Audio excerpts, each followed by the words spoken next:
Good afternoon, everybody. Basil Smikle. I am a professor of practice in the School of Professional Studies and director of the nonprofit management program at Columbia. And I am really glad to be in our first event of our speaker series that we do monthly here in the nonprofit management program to bring nonprofit uh, and civic leaders to a broader audience to talk about what they do, where they're from, and the day-to-day of how they run and manage their organizations.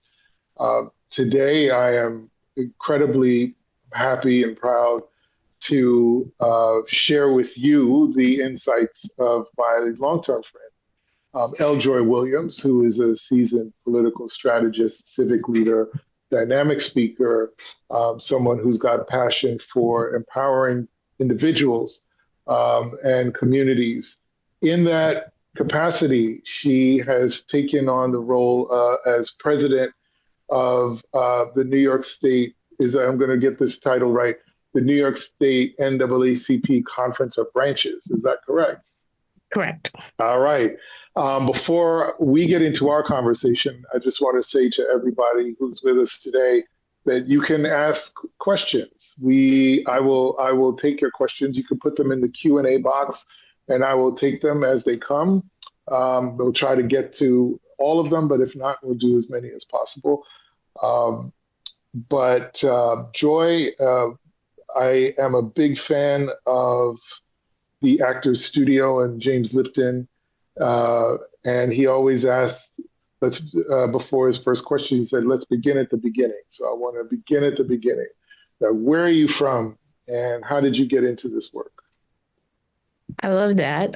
It's something similar. We shared that fandom because when folks joined my show, the first question I asked them is to tell the story of their first civic action, and that's wow, okay, style like after the same thing from the Actor Studio. So yes, there you go. They're from there. But how did I get here? I mean. Here, what is here? So in terms of all of this experience and this yeah, and where are you from? Like, where are you from? Like, yeah. So I grew up in New York City, in Rosedale, Queens. That's where my childhood was spent.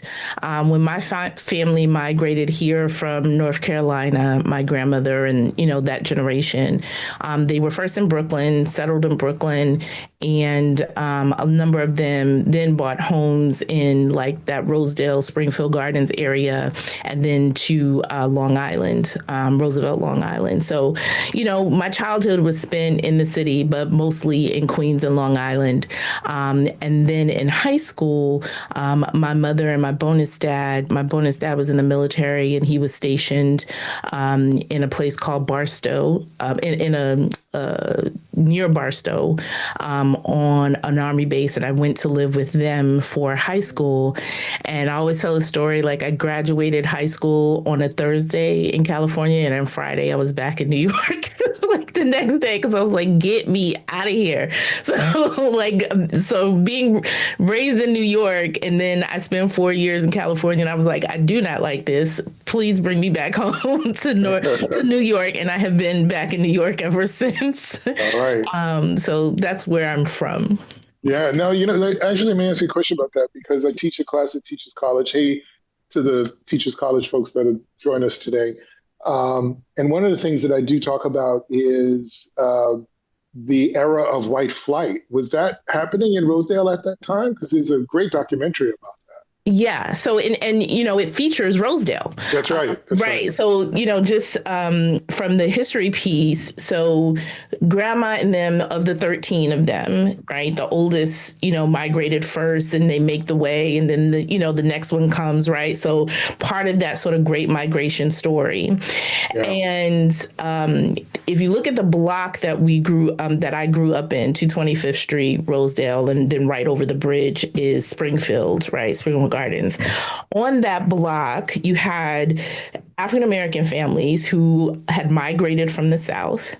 You also had Italian Americans. So I remember I had an Italian grandmother that was 3 doors down. That was a safe space that I could, go, and she would always make me cookies and things or whatever, which is why I have the fandom for Italian cookies. Yeah. Standpoint. But across the street were also Caribbean families from the Caribbean, and back then my grandmother called, West Indians. Everybody was West Indian, no matter which island you came from. And then Pakistani family, and then, South Asian. And so we had this mix on our block of the diversity that is our city, that we know now. And it was because of the white flight, like people leaving because immigrants and the Black folks migrating from the South were now in jobs that they could afford to buy homes, and they could spread out from either the public housing or the apartments that they had maybe in Brooklyn and the Bronx and Manhattan, and they could come to Queens, they could come to Long Island. And so as those families left, then it created the opportunity for those families to buy homes, in those places. So yes, our family is sort of, you could tell the migration story for our family. Mm-hmm. So I have a similar story. This is about you, but I'll just put in this story because, my parents were one of those West Indian parents, one of those families. They moved from Jamaica, not to Rosedale, but to the Northeast Bronx. It was a heavily Italian community. One of my classmates in school, her family was Italian and had the Italian bakery up the block. So it was one of my favorite things to walk by her bakery and smell the smell, cakes, right? The cakes and the cookies and everything. And then by the time I finished high school, it was a predominantly West Indian neighborhood, which actually deeply impacted how I viewed my sort of civic engagement. That's actually the beginning of my civic engagement story.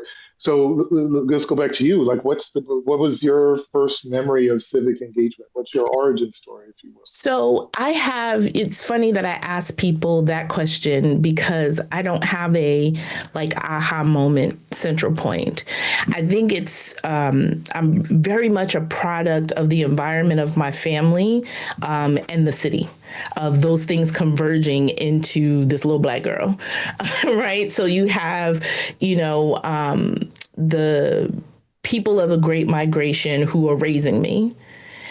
And then you have a city in the 80s, early 90s, as it was, and all its race relations and all of those things. And I always describe, because I was raised by that grandmother who also experienced, my grandmother, thank God, lived for a long time and experienced world in a different racial context.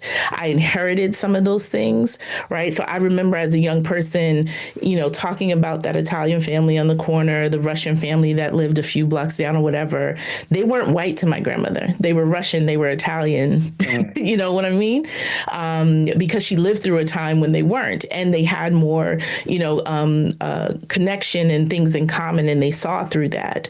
Right. And for us, even kids of all of that diversity, white people lived in Manhattan or they lived down south, right? Like in very different type in terms of their culture and history from that standpoint. And so that combined with the community that was built to look out for each other, to experience people's different cultures and engagement sort of set the stage that when I did get to high school, not only, now imagine the culture shock of being, raised in that sort of diverse environment, majority of your life, and also in an instance where you are majority in your school, in your, in your neighborhood, and then going to a place called Silver Valley High.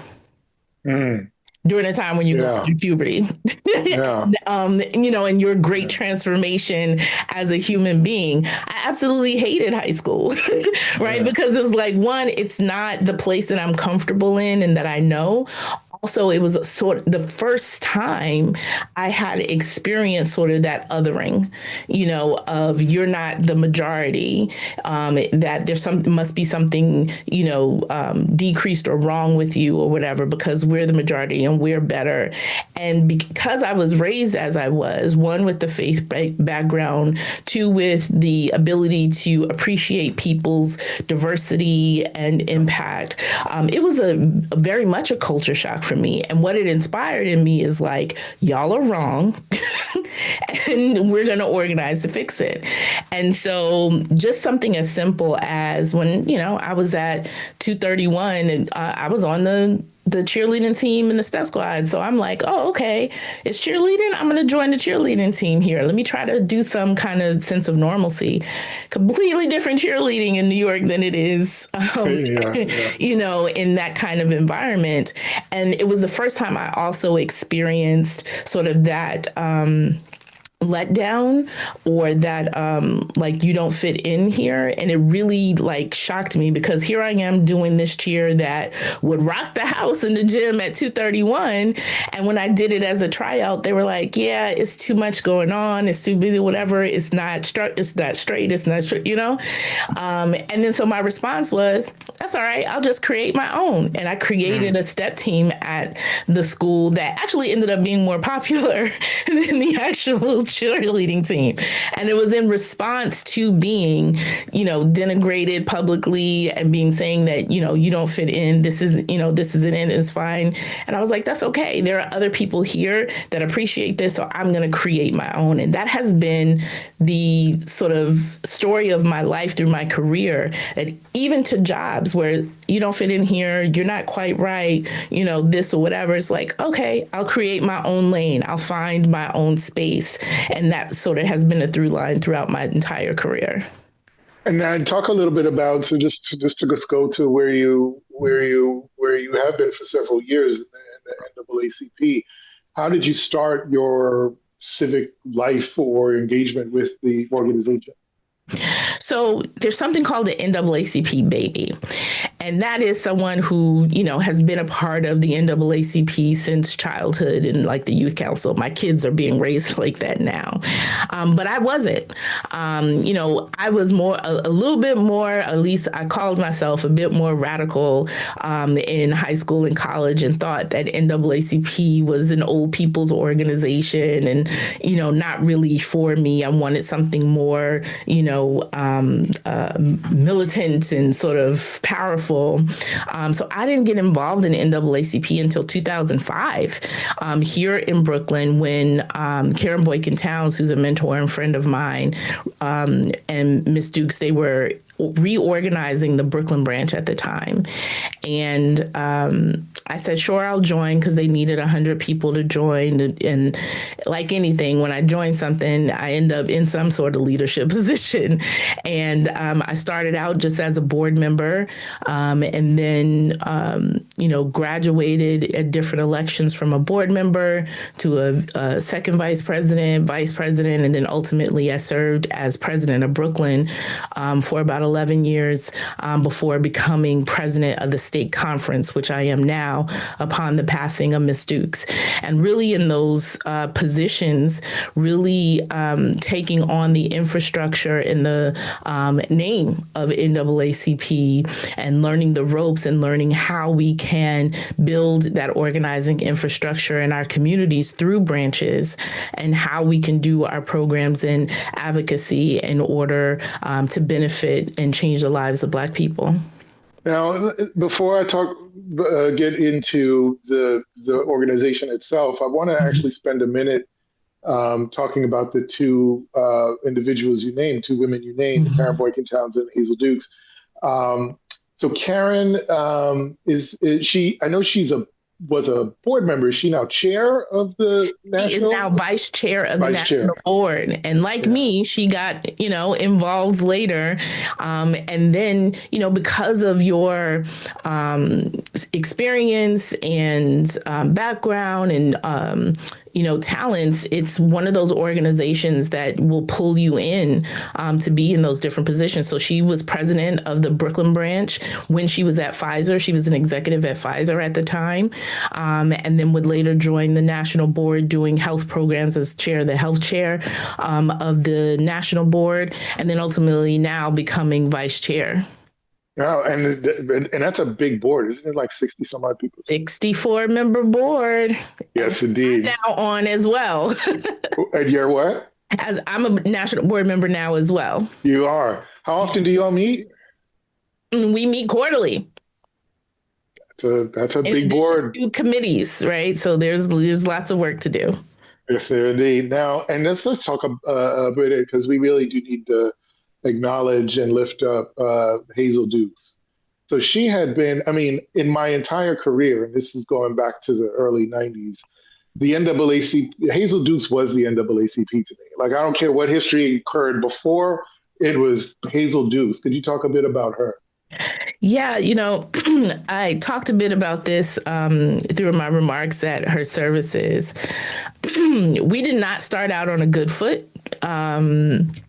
Like some older folks, I think it is a defense mechanism where they see young people and other folks come and go.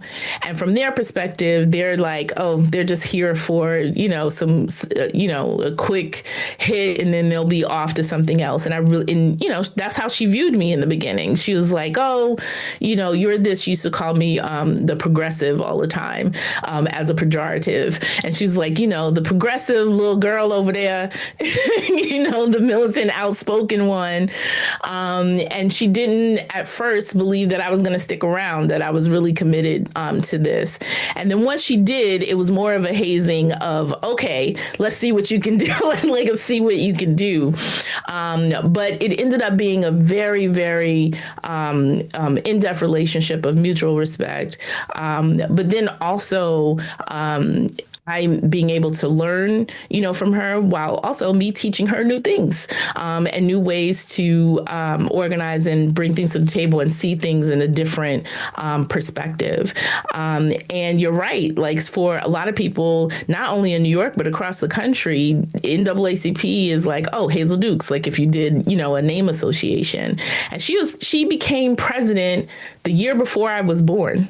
Of the New York State Conference. And so you're talking about someone who had led all of my life, this state conference, that she really built it up to the power base that it is today, where we have 54 branches across the state and growing. I'm about to charter a few more in the next year.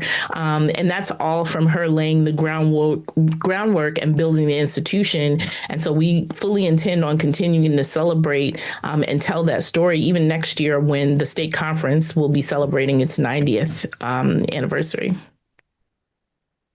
Oh,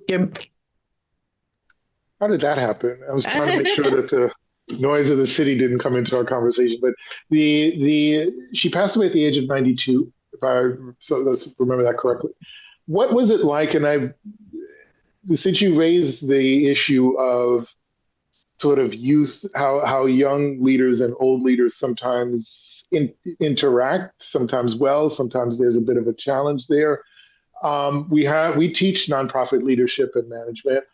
Could you talk a little bit about how you smoothed out that relationship? Because I have a feeling, and I experienced this in my career in many ways, where there's this kind of wait your turn sort of language and attitude towards young up and coming leaders. How did you kind of overcome that divide? Was it just staying in her face and kind of just staying engaged, and she ended up believing you?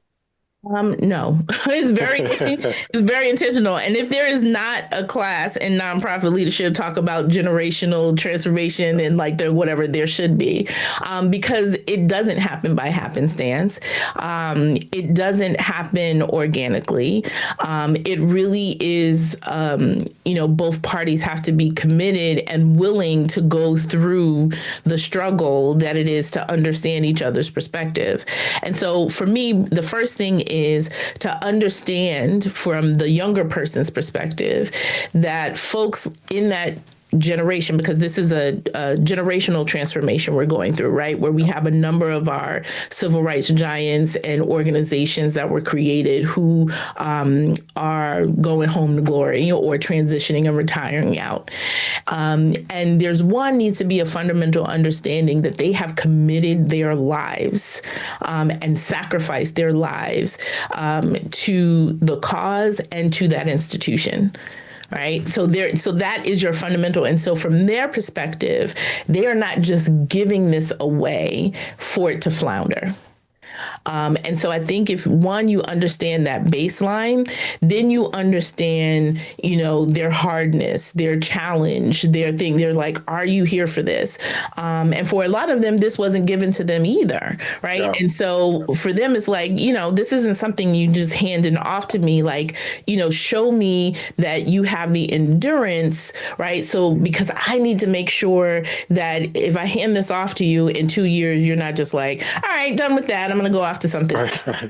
Right. So that was an understanding on my part, and something that I've actually counseled other, colleagues and friends about is like, understand some of that is just that. Right. Yep.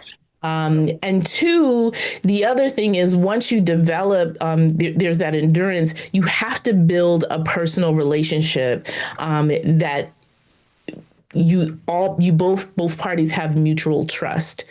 And so there are a lot of times that Ms. Dukes and I disagreed on approach. And particularly, in the last couple of years, I was the legislative coordinator and sort of helping on our legislative agenda, our meetings with electeds and things or whatever. And there were a number of times where I was like, yeah, I don't think we should take the position on that. And here's why. But I didn't go into it and say, you're wrong. We shouldn't do this. I provided the background, the evidence. And then when we came to a stalemate and she was like, well, I still believe X, we would be able to say, I respect your decision. You go off and do, your thing. We'll stay within the guidelines of the organization. You lead a branch. You can speak on behalf of your branch. I'm speaking on behalf of this. And she would defend me because people would call and say, well, Joy's off here and saying this. And she's like, well, she's doing what she needs to do. It's like, but you said something different. And she's like, yep. And I believe this. Right. So there's a different, a level of respect and understanding and knowing, we're not doing this just out of personal, thing. This is our fundamental belief. This is what we believe and move forward. And even though we disagree, we can still respect each other. And that's just a leadership piece in general. Right. If we disagree, we still have to be able to be respectful, respect other people's opinion. And she would challenge me. I would challenge her, and I think that is what helped build the relationship and make it as deep as it was. Well, and given, given her history and your history, it's an extraordinary handoff, so I want to get into that. So tell us a bit about, you talked about the chartering of new chapters and so on. What's the structure like? So what are you actually in charge of? Yes. So let me give you a little background in the structure of the overall organization. So one, the reason why we say branches is because all of the NAACP branches are part of the national organization. We are not separate entities. It is all one organization.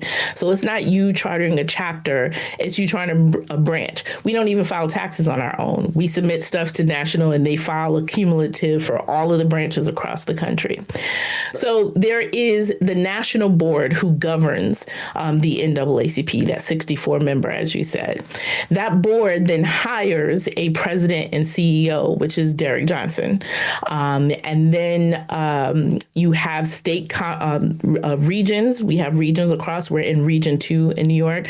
Don't ask me why we're 2 when we were founded in New York, but that's beyond me. That's right. And then under the regions, you have state conferences, state and area conferences, and we are the New York State Conference. So I am in charge as president of the New York State Conference. I am in charge of coordinating and advocating on behalf of Black New Yorkers through the branches that are chartered under in New York State. And so right now we have 54. We are, looking at different areas of the state to determine, are there places where we need to charter new ones? Some of them are being chartered and in the process as we speak. And really what I'm focused on, I have a plan through 2032, through the next redistricting. First, to make sure we have healthy and functioning branches, that our job, we're not social service organizations. Our job is to advocate, agitate, and litigate on behalf of Black people. And so you have to have healthy branches that know what that means, that have the infrastructure to execute it. And so I'm focusing on that for the first year. And two is making sure those 54 plus and growing branches are healthy infrastructures in our community. And then at the same time doing the work of advocacy. So using our voice, using our organizing to organize Black people in this state, to get legislation passed, whether that's on the local, county, or state level, to address the needs of Black New Yorkers, ensuring that legislation that is passed isn't detrimental to our communities, and ensuring that, folks have due process and their civil rights are protected. And so that's what we're focused on. And I'm really focused on engaging that population, that Black population in New York State that is on the sidelines. No one's talking to them. No one's engaging them. And if they do, it's probably for a hot few weeks during a presidential election or a midterm election. And I'm really focused on building a year-round civic arm of infrastructure through our branches across the state. Now, and I want to drill down on that a little bit because, well, actually, before I get into that, how do you, when you do fundraising, do you do fundraise? Is it sort of a larger fundraising that then just it sort of filters down to the branches, or do individual branches do their own fundraising? So individual branches do their own fundraising, which, let me tell you, is hard because branches are not C3s. Branches are C4s because we do the level of advocacy work that we do. And also to remember that all of those officers and presidents and folks that you see in the NAACP, all of them are volunteers, including my position is a volunteer position. It is actually against our bylaws for me to get paid to do the work. So I would say like I'm a full-time volunteer because I'm in the office like as a full-time job and a volunteer. Luckily, I have a husband who's a public school teacher and we won't be eating cat food for the next couple of months. So it is more difficult, right, to raise money in that sort of environment. One, we're not a C3. And two, the advocacy work we do, and that's why you sometimes see us doing programs to service the population to be able to have grant money or fundraising money to actually, serve communities while also doing our advocacy work, because that's the balance that we have to play in order to do the work we do. Now, that's fantastic. Now, two things for the audience. Again, you can ask us questions. You can put those questions in the Q&A. We do have one not question from Deborah Martin Owens. She said, Joy, this is not a question. We're so proud of you. Basil, thank you for bringing pure joy to our Friday afternoon. Thank you, Deborah, for saying that. Thank you, Ms. Deborah. I am absolutely excited, ecstatic that Joy was able to join us today. And let me tell you, I didn't tell you my sort of. I have an interesting origin story, and so I actually need to say this while you're here, because one of the reasons that I got civically active, politically active, was that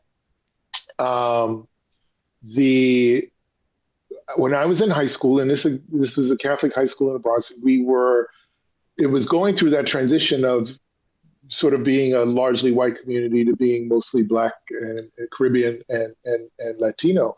So by the time I graduated high school, that high school, which was predominantly white, was becoming predominantly of color. And I started to get politically active in the school. I was writing for the school newspaper at 15, 16 years old, writing about the fact that the curriculum wasn't inclusive enough, writing about racism in the school. in many ways, it was great because I can look back on those articles and say, "Wow, I'm amazingly consistent in my Yeah. career."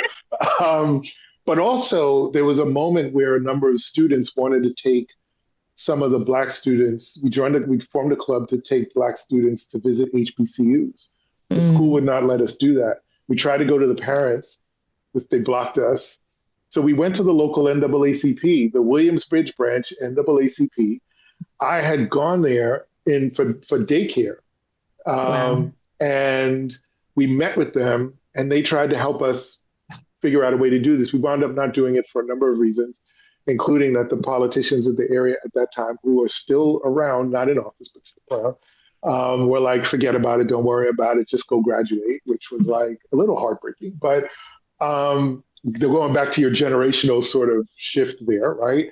But the NAACP in the area became a real focal point for how we as young people could kind of engage this spirit we had to be involved, engaged, and mobilized. And it's interesting because fast forward 3 years ago, received an award from the Bronx branch NAACP and Cleveland Beckett, who I was in school with, who I think was running that branch. I don't know if he Yeah. still is, but Hmm. yeah, who I went to high school with, who gave me an award, the W.B. Du Bois Scholar Award, which was a really important highlight because I got to go back home to get an award that was kind of full circle for how I got started in my engagement.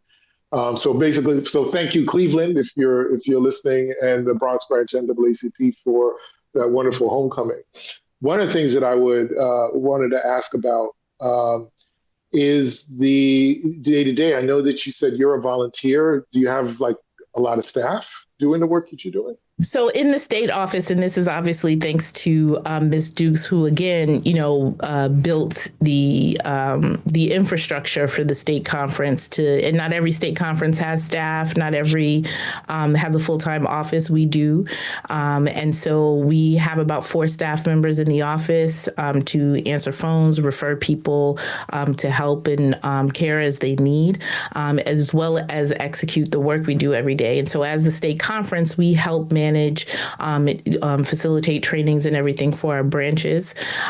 We have quarterly meetings with our branches, and then we have our state convention, which is coming up, which we're all working hard on over Indigenous People Weekend. So that's October 9th through the 12th. And so we execute that as well, and then try to raise money to grant to our branches the resources that they need in order to do the work we want to do in the community. Now, just in the time that we have left, I'd love for you to kind of drill down a little bit on some of the projects that you are working on, because there's been so much conversation over the years about voter suppression, all kinds, any type of civic engagement, civic education in and of itself. I got to meet at a retreat the head of the LDF, and got to know Charlotte Eiffel a little bit, the former director of the Legal Defense Fund. So could you talk about 2 things? One, drill down a little bit on the work that you're currently involved in, and what's the relationship like with the Legal Defense Fund and the actual legal work that the NAACP is involved with? So I'll start with the latter in terms of LDF. So the Legal Defense Fund and NAACP actually did a split some time ago. So LDF is its own separate entity from NAACP. However, LDF often has us as clients, either national or even individual branches, on cases that are being litigated. Where, at random times, and I told Janai this recently when I had her on the show, I was like, I should have a bingo card of all of the LDF lawyers, of how many of them have had meetings with me about bringing litigation, because I feel like I get an email from a different department, like at LDF, like every week. But so they often have us as clients, either the national association, the national office, or local branches. So we don't have a direct relationship in terms of being in the same organization, but we often work collaboratively.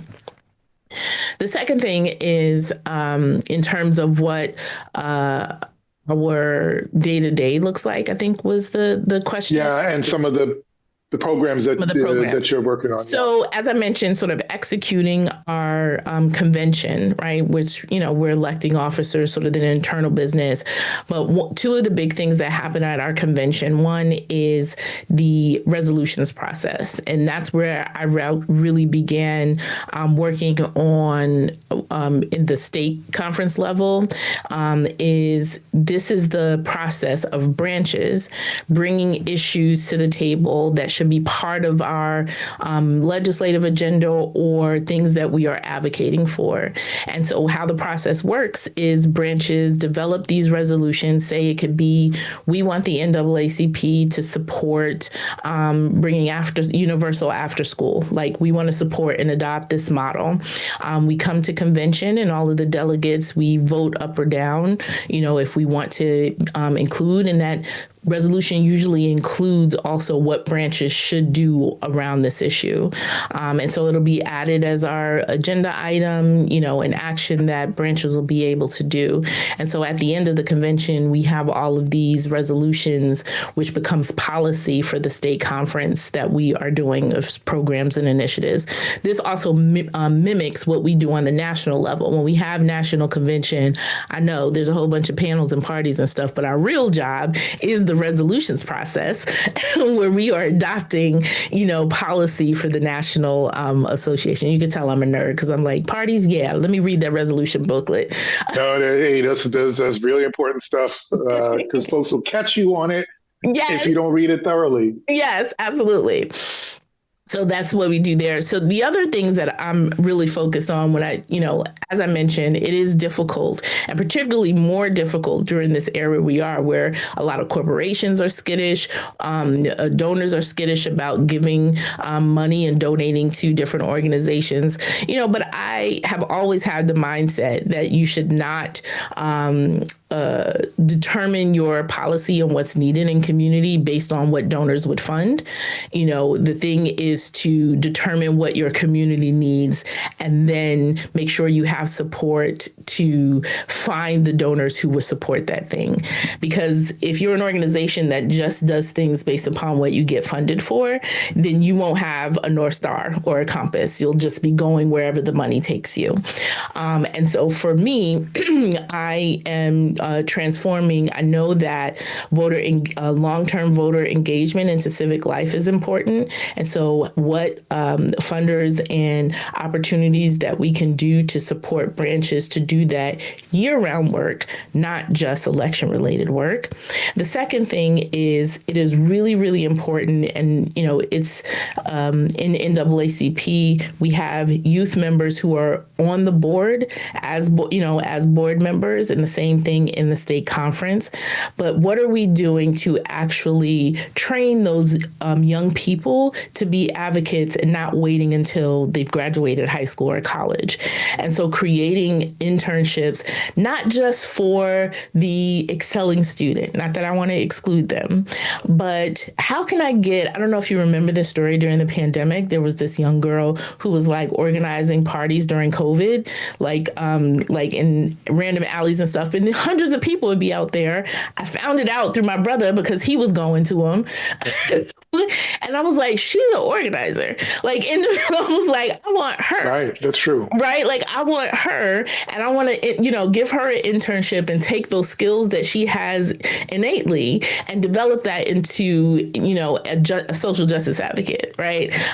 Or, the person on the block or the brother in the neighbor in the building who go to the store for everybody. You can call him to, help you take stuff up the stairs and stuff. You don't know if he live in the building, but but he always available. I want to hire him like to be an organizer in the, community as well. And so building up those type of internships that are the unlikely people in our community, but to invest them and sort of turn those skills into organizers and advocates. And that is what helps sort of long-term engagement and getting them engaged in that way.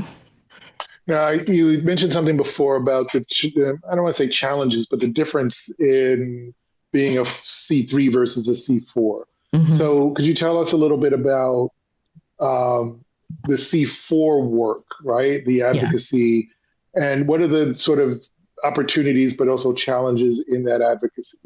Yeah. So the challenge is that for a large percentage of people, they want to give money because they want to, for the tax burden, right? So it's just like, oh, I need to give 50,000 out somewhere so I can balance this or whatever. And so people are like, I don't care what you do with the money, or maybe I do, but I still just need that C3 thing or whatever so I can write it off. Yeah. Well, you can't do that with us, right? And so that means that we are doing things that are programmatic work. Or in terms of our advocacy work, there may be issues that you are advocating for, like unions do, or, sort of other coalition partners. One example is tobacco free kids, right? So organizing around the issue of getting children off of the vaping products or the way it's marketed to children. And so there may be institutions like that partner with us and also give grants to branches for that type of advocacy. So that's how we do in terms of the programmatic stuff and being able to raise money for us to do our work. But really, we are advocating on policy, on legislation, and then you'll see us more active in the budget cycle this year, because this year and next year, I'm using this year as a primer for us to be a bit more active during the budget season. I don't predict that it'll be kind of hard this budget, but next year's budget will be kind of tight because there's lots of cuts from the federal side, and people will be asked to make some sacrifices. And it's my goal to tell those who represent us and make sure to hold their feet to the fire on this, that you can't balance on the backs of people who are already suffering. And that's going to take organized, collaborative work to ensure that there is no country for backing down on that. Now, and just to be clear, what that means is that you guys are physically going up to the state capitol in Albany, meeting with legislators, the governor's staff, and so on, right? And yes, and this year is an election year where it's going to be a shorter session because people want to get back to their district and campaign, that people's jobs are on the line, in their reelection. And so it's really us organizing and getting those commitments, traveling to Albany, getting those commitments from folks that you would not do these cuts on the backs of those communities. And they're a real serious, impact that's going to impact New York, right? Using the Medicaid dollars, the SNAP benefits, all of those things. We're doing sessions starting next week in our different regions of the state regarding the impact of the medical impact it's going to have, right? So not only talking about the city, we'll be on Long Island starting next week, organizing these roundtables and conversations about the impact this will have, but even in Western and Northern New York, right? In these rural areas where the hospitals were already at the brink, with the cuts, and they're going to be closing. What does that mean for healthcare then in that region when the only public hospital or the services they have will close? Yeah. In the time that we have left, I got two quick questions for you. Sure. But in the meantime, if anyone wants to ask Joy a question, please feel free to put it in the Q&A and we will get to it.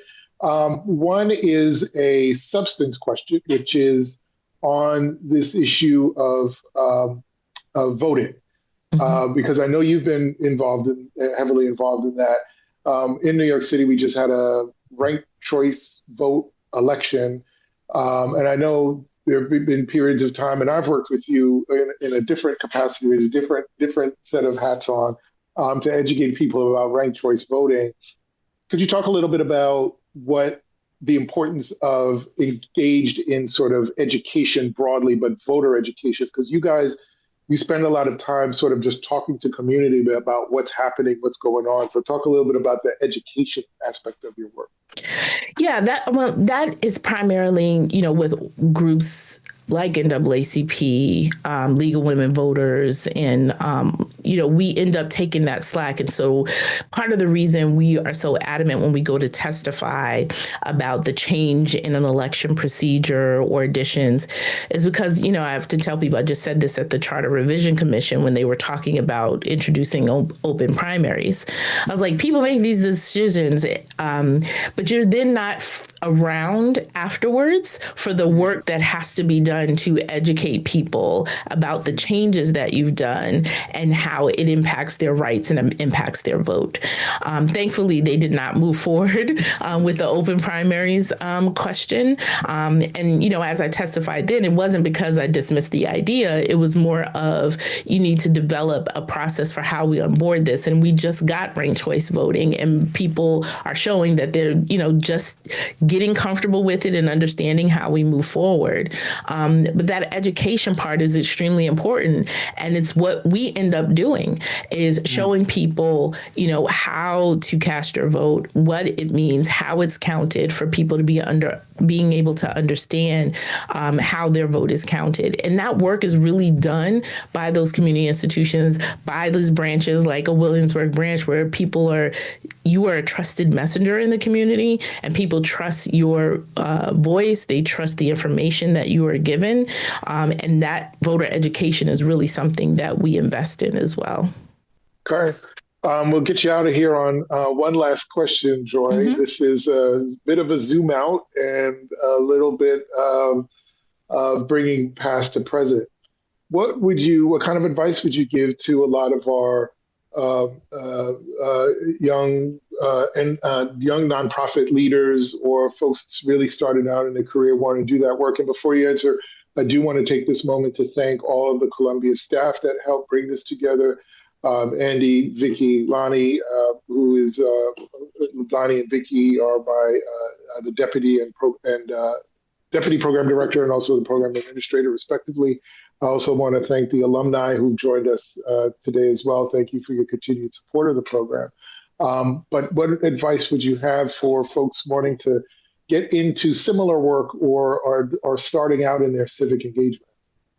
Well, I would go back to something I said earlier in that ensuring that you have a North Star in the work, that you're chasing grants and chasing money, but really looking at there is funding that exists for anything that you are doing. And so really taking the time to chart out what communities need, particularly the community that you'll be serving, and what you are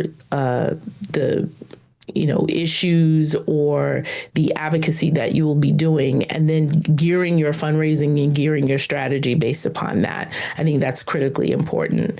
The second thing I would say is that to build strong teams, there's all these fancy trainings and everything that people do about team building and people going off and doing crossbow exercises and all that kind of stuff.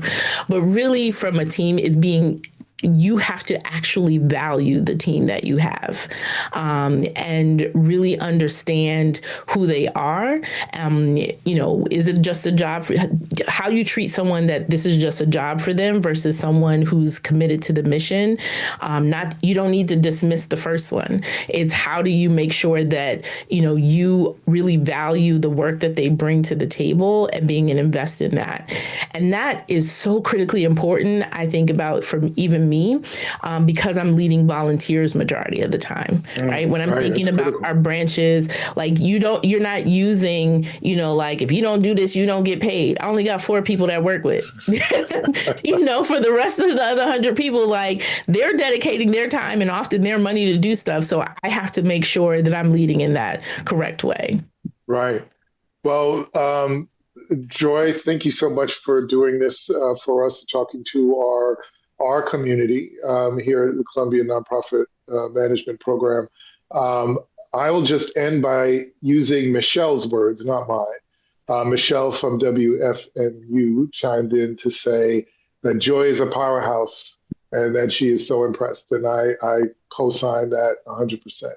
Joy, thanks so much. Thank you. Anything coming up that we need to pay attention to? You got some conferences Absolutely. going on. I would invite you all to our state convention. Our state convention is just not for NAACP members. It is also, particularly those of you who are nonprofit leadership, we invite you to attend. We're kicking off with a policy roundtable on October 9th, where we're bringing policy folks with elected officials and advocates together to talk about our priorities for Black New Yorkers. That's on October 9th.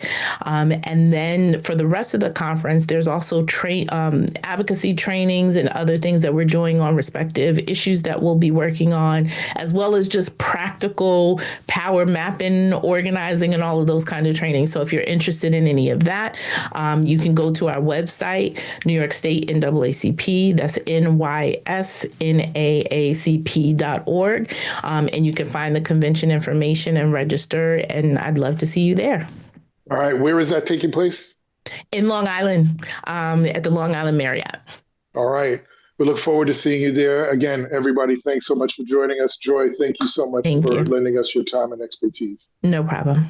Thank you.